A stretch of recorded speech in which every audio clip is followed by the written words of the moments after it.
Terima kasih Mas Okta atas waktunya. Kepada yang terhormat Bapak-Bapak pembicara, Mas moderator, dan juga kepada para peserta dari berbagai daerah. Terima kasih atas waktunya yang sudah meluangkan untuk hadir pada acara hari ini. Untuk sedikit share bahan.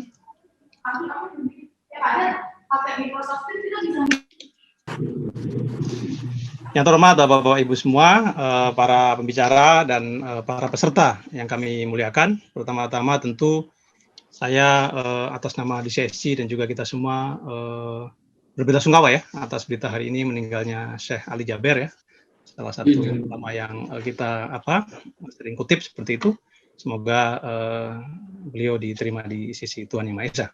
Berikutnya juga kita masih juga menghadapi ancaman dari COVID ini yang sampai sekarang masih terus angkanya di atas 10.000. Kita semua tentu berharap agar keadaan membaik, terutama setelah vaksin yang kemarin kita dimulai oleh Pak Presiden seperti itu.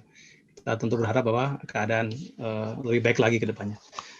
Bapak-bapak dan ibu-ibu, hari ini saya akan memberikan sedikit tentang overview tentang DCSC dan juga nanti sedikit tentang acara yang kita gelar hari ini. DCSC tadi disinggung sedikit oleh MC kita bahwa sebuah lembaga profesional. Jadi kami mengawali memang di tahun 2008. Tentu saat itu bentuknya belum lembaga konsultan profesional, tapi masih lembaga diskusi di kampus seperti itu.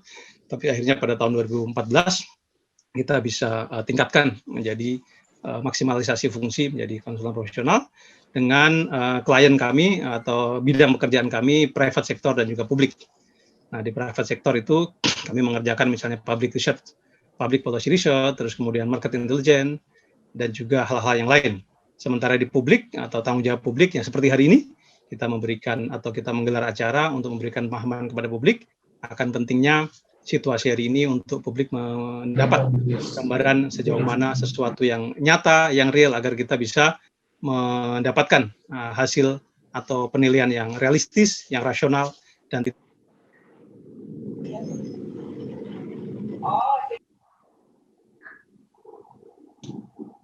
Oke, bidang kerja kami mengandalkan pada reliable information. Jadi kami seringkali dalam konteks data itu mengandalkan kepercayaan dari data-data terpercaya. Misalnya kemarin kita ada riset tentang aviation, ya tentu kami bukan bidang aviation, maka kami menghadirkan FGD, pakar-pakar di bidang aviation untuk mendapatkan gambaran sejauh mana mengenai isu tersebut seperti itu. Itu sebelum kecelakaan ya, jauh sebelum itu tentang bisnis penerbangan di era COVID-19 saat itu.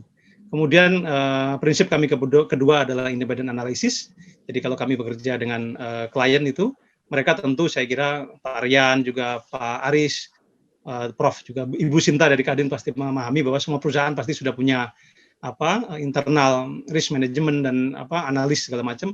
Tapi sometimes kadang-kadang mereka butuh dari pihak luar karena dianggap lebih independen seperti itu, karena tidak ada struktural dan sebagainya.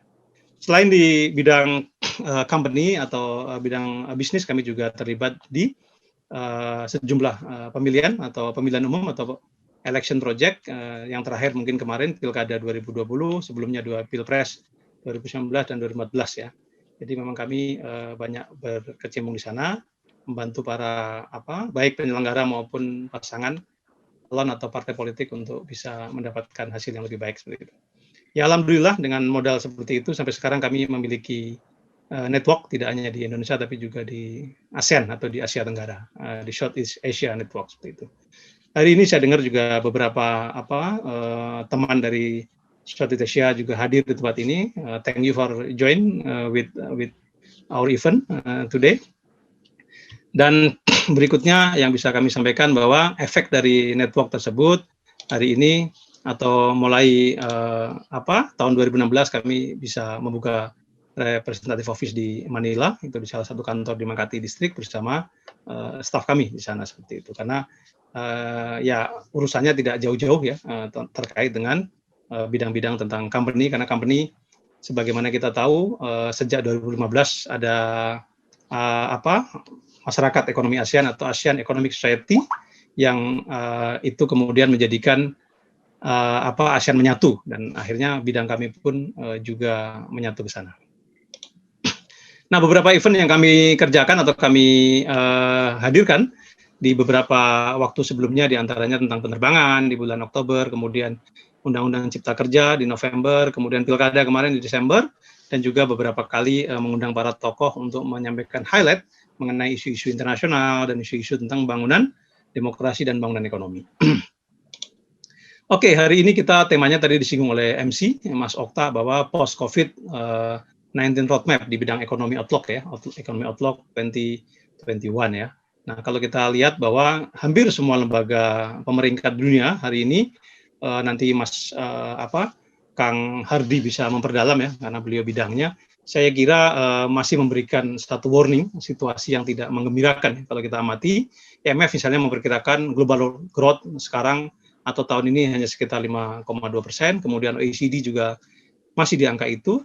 Untuk Indonesia, saya mengutip ADB juga 4,5, World Bank 4,4. Artinya apa? Bahwa tidak mungkin ada satu aktivitas ekonomi yang sangat atraktif seperti itu di tahun ini karena banyaknya halangan atau hambatan yang kita hadapi tahun ini.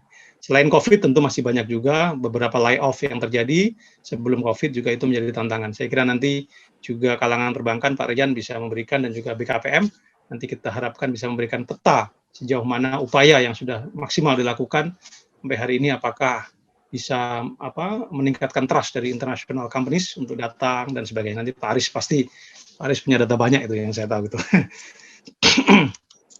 Lalu bagaimana kita melihat kondisi ini? Apakah kita akan pesimis atau optimis? Optimis atau pesimis? Saya kira memang manusia memiliki dua sisi ini, tapi yang bagi saya yang terpenting adalah kita harus optimis. Karena bagaimanapun juga sesulit apapun keadaan, kalau kita optimis, paling tidak satu langkah sudah kita lakukan ya. Nah, justru di forum ini para pemangku kepentingan, stakeholder, para decision makers bisa mengambil knowledge dari forum ini, awareness dari forum ini yang akan diberikan oleh para pembicara yang kompeten di bidangnya, Pak Profesor Hermanto Siregar dari kampus, dari IPB University, Bu Sinta dari pelaku pasar, dari pengusaha, kemudian regulatornya adalah dari Pak Aris dari BKPM, dan juga OJK dan BNI yang diwakili oleh Pak Rian. Saya kira ini satu dynamic formation ya. Kalau di bola itu 4-4-2, ini mungkin 4 striker lah gitu ya, yang kita harapkan bisa membuat kita memahami kondisi ke depan. Tentu saja COVID ini jadi satu handicap yang harapkan ini semua bisa kita atasi, dan tentu walaupun kita ada COVID, tentu proyeksi-proyeksi ekonomi ke depan tentu tetap harus kita dalami, terus kita maksimalkan. Saya kira itu yang saya sampaikan sebagai sebuah pembuka. Selanjutnya kami mengucapkan terima kasih sekali lagi kepada semua yang sudah datang, dan selamat mengikuti diskusi dengan seksama. Terima kasih. Wassalamualaikum warahmatullahi wabarakatuh. Selamat siang, salam sejahtera bagi kita semua.